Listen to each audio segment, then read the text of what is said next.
Hello there, this is Suji Maniam from Elephant Scale. Today I want to talk about how to use newer Spark 2 API to process CSV files. The complete post is right here. The URL is bit.ly/spark2.csv.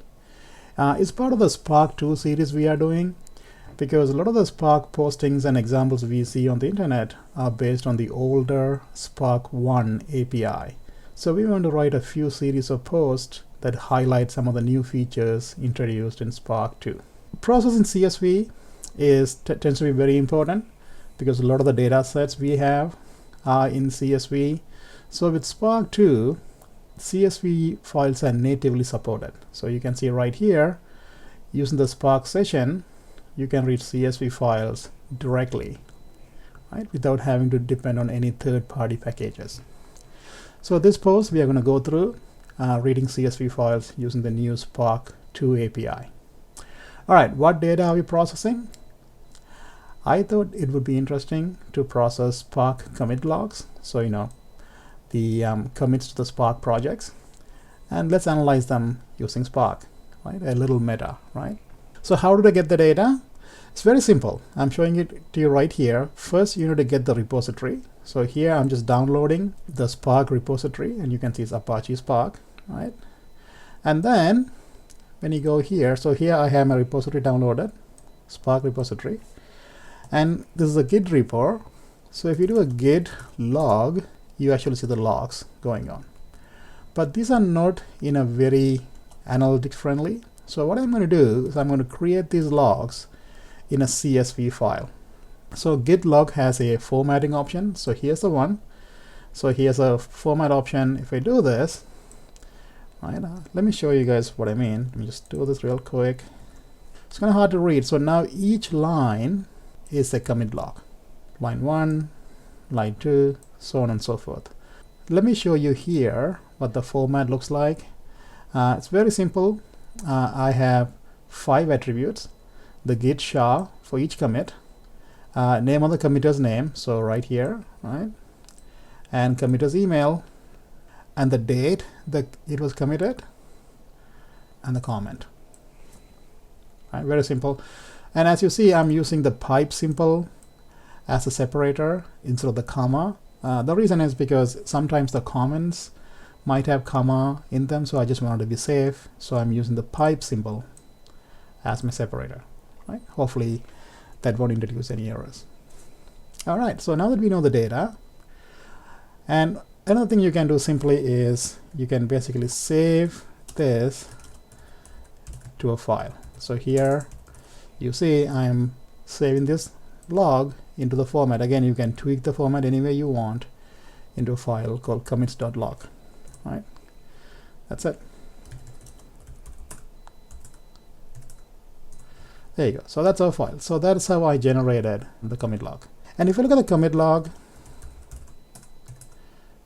it's about, we have about 19,000 commits. Another thing I like to do when doing Spark is create a small sample file, right? And it's very easy to create.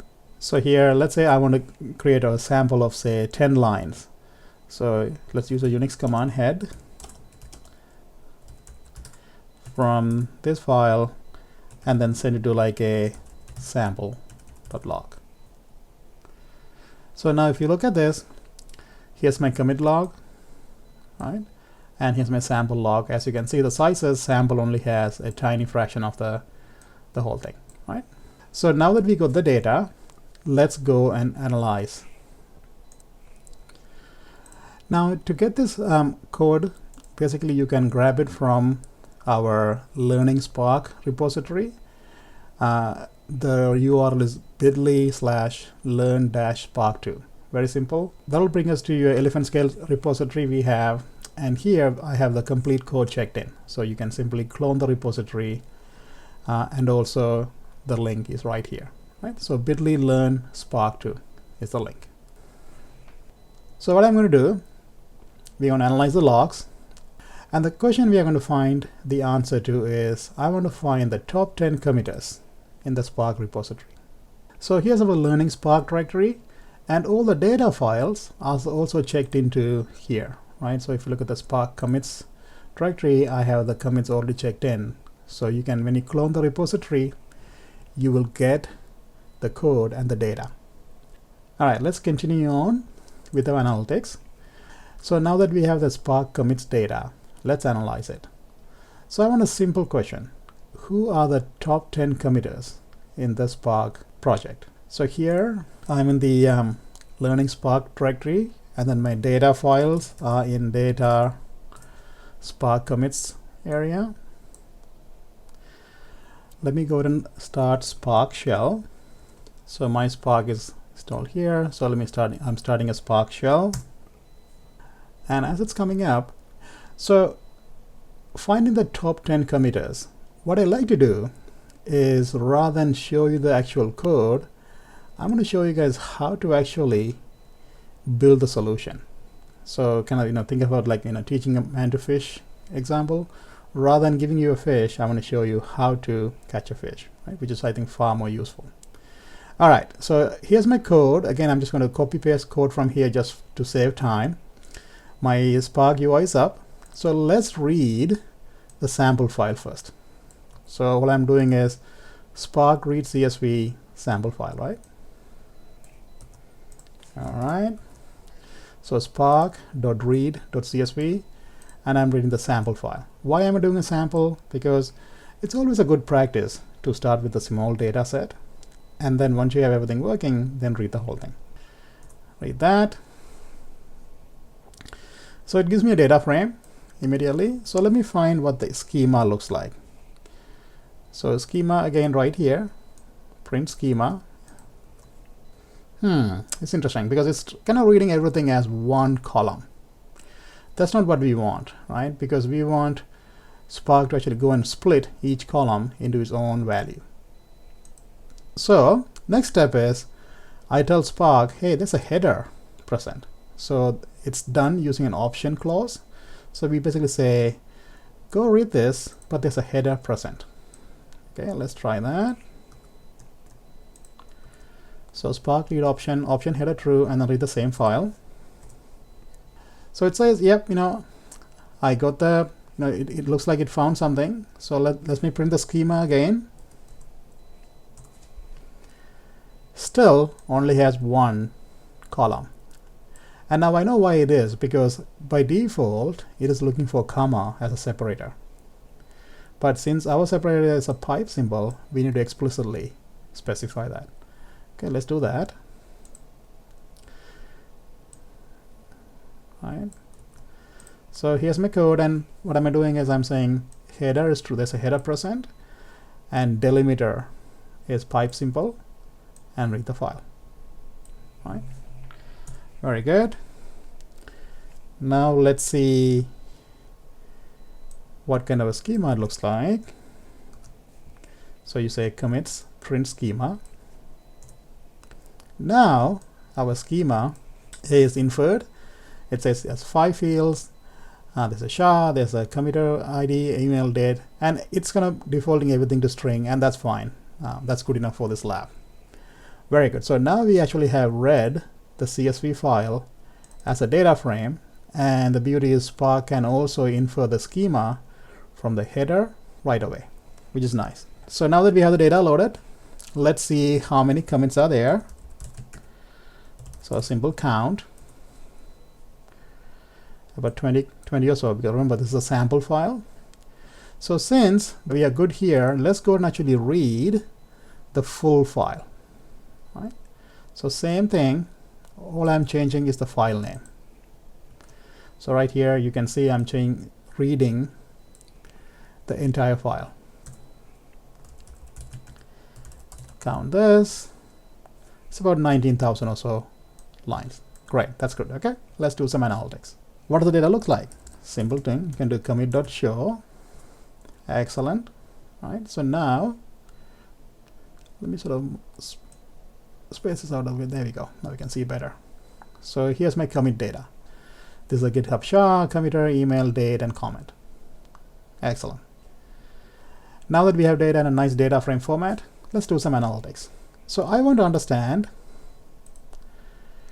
how many commits came from Databricks. right? Databricks is a company that's pushing Spark. So let's find out how many commits came from Databricks. So here, let me show you the code. It's a simple filter. Let me explain what I'm doing. So commits is my data I read. I'm filtering. And what am I filtering by? This column. I'm simply looking for if the email column has databricks.com. Again, this may not be entirely accurate because some Databricks committers might use some other email addresses, but we are just simply using email and Databricks. So my filter is applied, and now that gives me another data set from here. And let's count how many data there is. So we simply say db.count. It's about 4,000, right? Let's say db.show, just sort of see what kind of data we have, and then this is my sample data, and it's only showing like first 20 rows, right? Not the whole data. And I can see the emails have Databricks in them. So that's a simple filter, right? What we did is applying a filter based on a column, right? All right. Now, question is, how do we find the top committers? So what I'm going to do, I'm going to treat email as a unique column. So if you look at commits.show, right? So we have emails. I'm treating email as a unique identifier, and we are basically going to group by email. Right? So another thing I want to do is, rather than giving you the final solution file, I want to show you guys how to build up to the solution, which is very important because since we are using Spark shell, we can execute commands very quickly because it's an interactive shell. And this is a great way to kind of learn Spark and practice your Spark shell skills as well. So I know I want to group by email, right? And here's my, you can see the code at the bottom. So let me start with this. So let's say commits group by email column. Okay, that's working, right? Because it's actually grouping me, giving me a group data set. So let me do a simple count. That's in the data frame. Good. So now actually say show me. So again, it's showing you, first 20 entries, and that's fine. But if you look at this is good, right? For each email, it's counting, it's grouping them together and counting how many records there are. Excellent. So we are almost there. We just need to sort this data so we can find the top 10 committers, right? Very good. So let me show you guys how to sort this.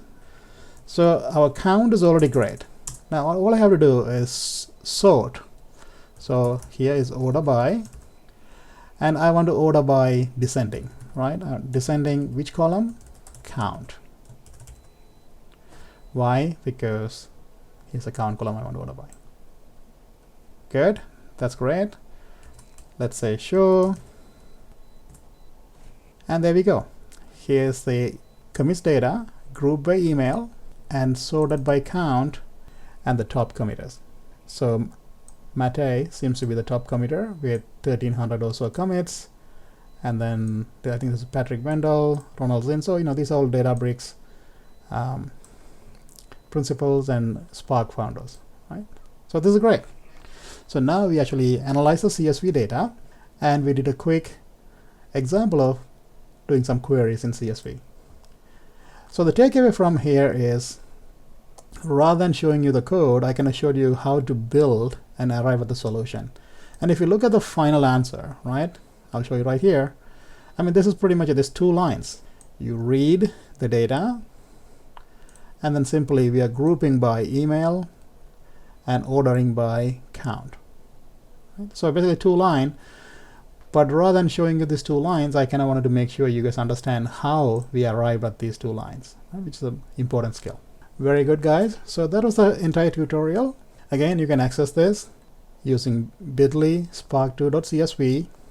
Also, you can go to our Learning Spark GitHub repository using, and here's a URL, bit.ly learn spark2.